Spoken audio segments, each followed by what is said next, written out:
Hi. A number of people have asked me about the accuracy of the DNA test, particularly as it relates to finding out one's ancestry.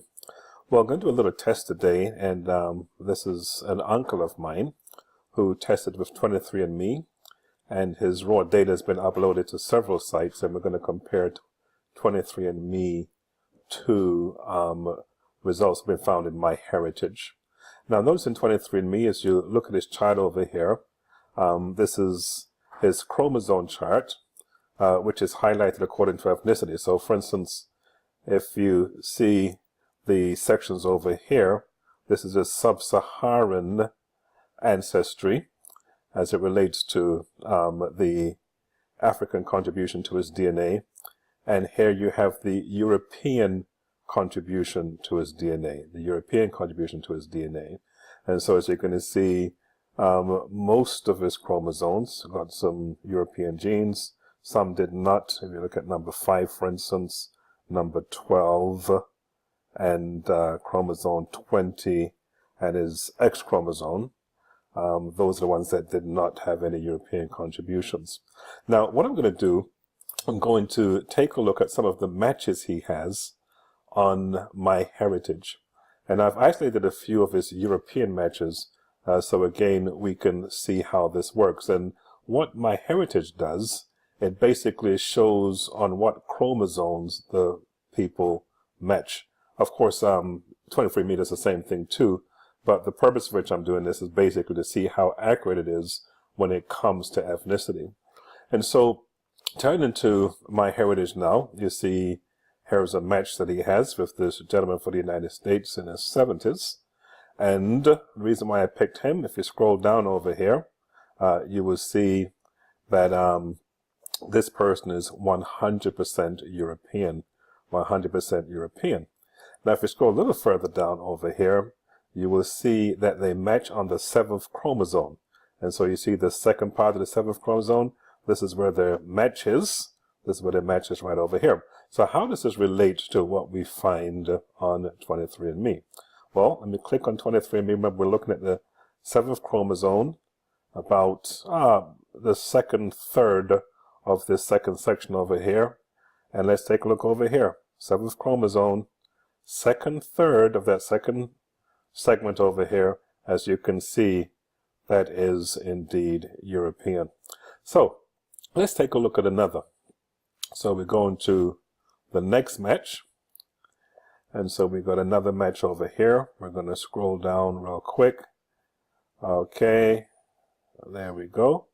So we're scrolling down, and again, this person is 100% European, no African at all. So let's take a look at their chromosome chart. This person is on the 4th chromosome, and there are 2 sections of the 4th chromosome. So towards the end of the first section, beginning of the second section, we see this match over here. So let's see how this works over here. I'm looking for the 4th chromosome. Voila, right over here, the end of this section, the beginning of this section, we have European. Okay, now let's continue, just look at a couple more. Okay, so let's look at this next match over here. This person over here, I think, is African American. Let me see. Okay, yeah, mostly African American. And so we can see the second part of the 3rd chromosome. We see the match over there. So let's take a look over here. 3rd chromosome, second part, pretty much all African. Okay, so let's move on again to the next match over here.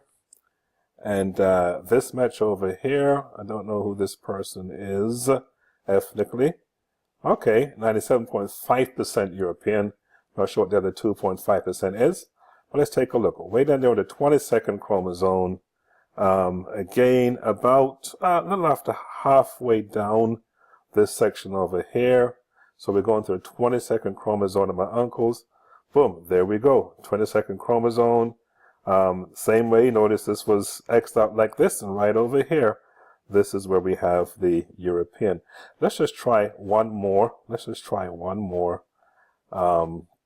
The next match over here. Okay, this gentleman over here, let's take a look. Oops, went too fast.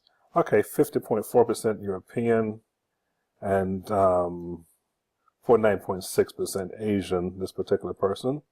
Okay, but the end of the sixth chromosome, towards the end of the sixth chromosome, say about 80% down.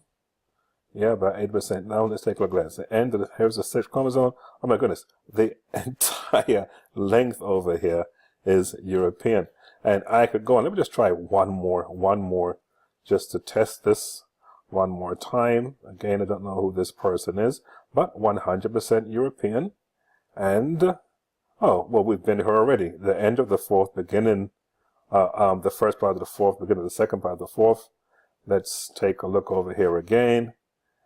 There we go. Okay, so I think it should be clear enough just by looking at these samples over here that as it relates to predicting ethnicity, these DNA companies are pretty good. They are pretty good in predicting ethnicity.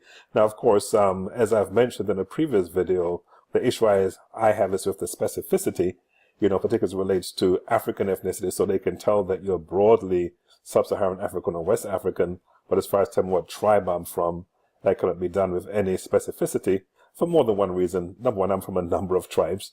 And then number two, they really don't have the database to predict as accurately as they do various European populations. Anyway, I trust this helps someone. Peace.